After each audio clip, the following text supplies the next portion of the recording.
Hey everyone, I'm Oni, and today we break down the Fellowship Dungeon, Silken Hollow Eternal 27. I'm playing Tank as Hero Helena. This guide is from my point of view, pull by pull, boss by boss. Only the key threats, only the important calls. Let's dive in. Pull 1 starts with 5 Frenzied Looters, 3 Facestabbers, 6 Shin Choppers, and 1 Bully Basher. Looters drop gold when hit. The gold gives damage, but sows. Do not run over it during kiting. Facestabbers teleport to random players and channel stab your face. Be ready to stun them for your healer. Shin Choppers attack fast. They are dangerous when mixed with other packs. Bully Basher is immune to CC and uses Bully Bash. Kite it slowly to reduce damage intake. You kite the pack downhill in a slow controlled pull. This avoids spike damage and keeps the group safe. At a safe moment, you chain pull 3 extra Shin Choppers into the pack. Then you pull a pack with 1 Bully Basher and 4 Frenzied Looters. Finally, you pull another pack with 3 Frenzied Looters to close the chain pull. The execution is clean, the mobs are controlled, the debuffs are managed. Healer and range stay safe behind you. DPS finish the pack in a stacked cleave. The pull ends with a full cleanup. Then we move to the next pull.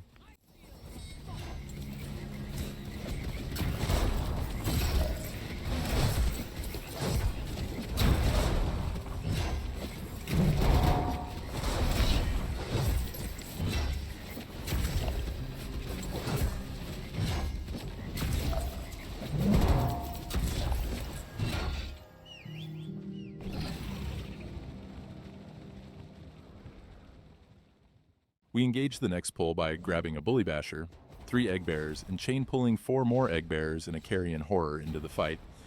The Brawler and Ash mobs from earlier are already covered, so I focus on the new threats. Bully Bash hits me with predictable tank damage. I'm ready to press defensives if needed. On death, every Eggbearer bursts into 3 Spiderlings. I need to pick those up fast. They leap and bite for high burst if ignored. The Carrion Horror is the real danger. It resists crowd control, hits every 3 seconds and drops Bursting Brood. Bursting Brood leaves acidic goo on the ground and gives ticking heavy damage. If it overlaps with healer movement, someone dies. I kite downhill slowly to keep the pull stacked and safe, but the horror drops goo just before I chain the next pack. This means the healer has less space and the mobs behind me start sprinting in. Further in, the Night Mist Cutthroats misstep. They teleport behind players for backstab hits. Spare healing or stuns help protect the healer here. The next pack contains Spiderlings from Eggbearers, more Eggbearers, and a Rotheart Recluse. Rotheart puts Heartstopper on random players. It's a slow overtime debuff, but hits lethal on expiry, if not dispelled. Later I chain pull extra Spiderlings and a Gravesnare Kidnapper. The Kidnap cast is 1.5 seconds, channels for 8 seconds, and traps a player. If it completes, they get stunned and wiped out. So I expect my DPS to hold their interrupts for this mob. Once everything is cleaned, we move toward the next.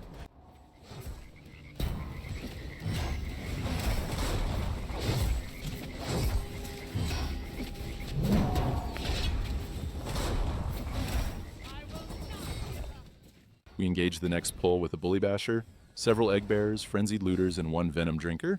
The Venom Drinker targets me with Venom Bolt. It's a fast, group-friendly cast to interrupt if available. I let the DPS manage kicks when possible, so no grip or burst goes wasted here. When the pack feels stable, I chain more Facestabbers and a second Bully Basher into the pull, plus 1 last Frenzied Looter, a Facestabber, and a Shin Chopper to complete the engagement. And a quick reminder, especially important in large pulls, always interrupt the Bully Bashers together Stronk cast. If that goes through, the pack takes 20% less damage. We don't want that.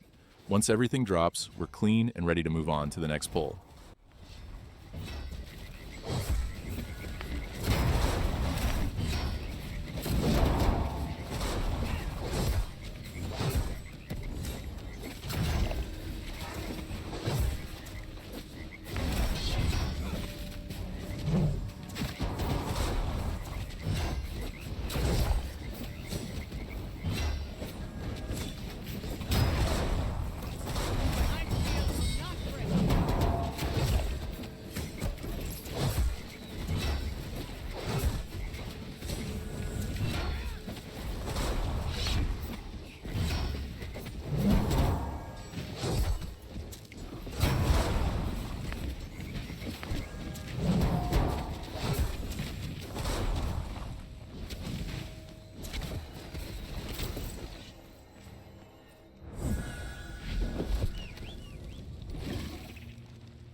We engage the next pull by grabbing 2 packs at once.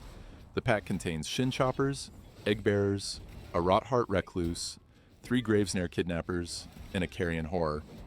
I lead the pull fast and play aggressive. We burn it down quickly, so control is more important than long kiting. I keep the pack angled in front and give space for the team. With high mob density and fast burn, we rely on well-timed interrupts and AoE burst.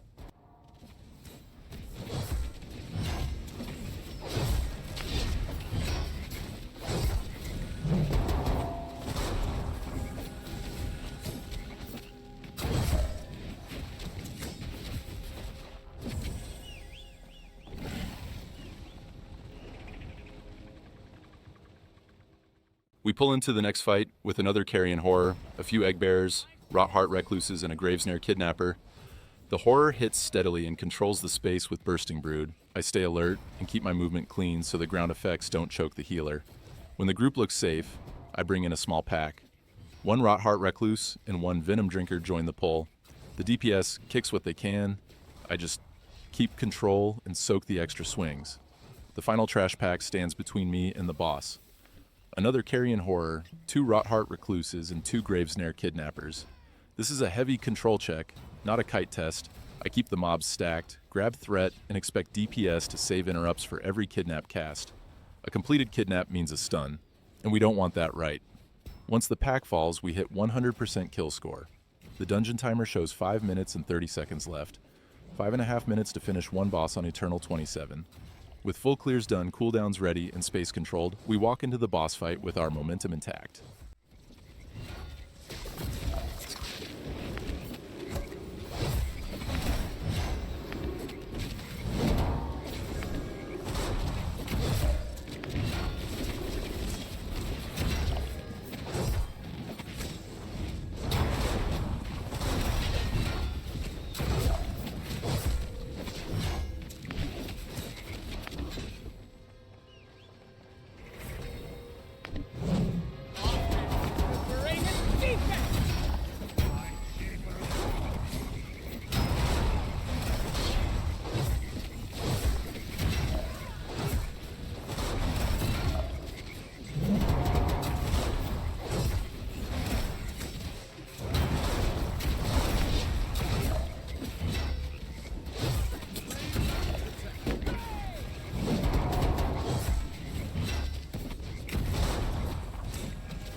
Vexira, Mother of Nightmares, is our final challenge.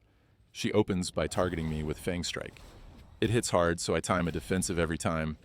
Venom Spray sweeps the bridge ahead. It drops fast frontal zones. If you stand in them, the healer suffers.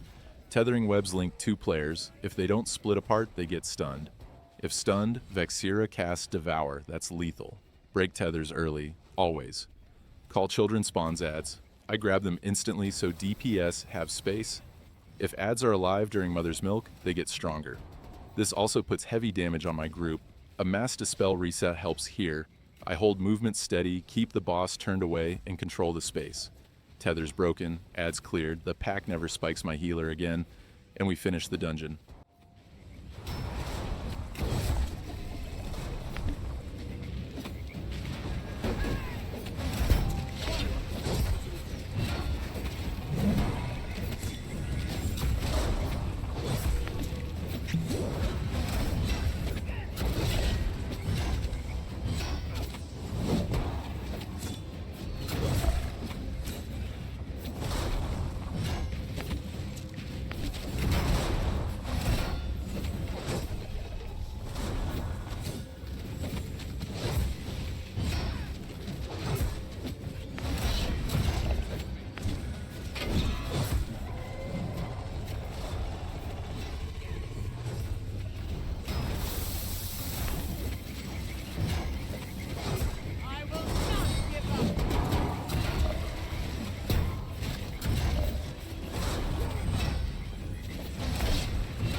And that's Silken Hollow Eternal 27 from a tank perspective. Respect mob abilities, control the pace, and protect your group. Thanks for watching.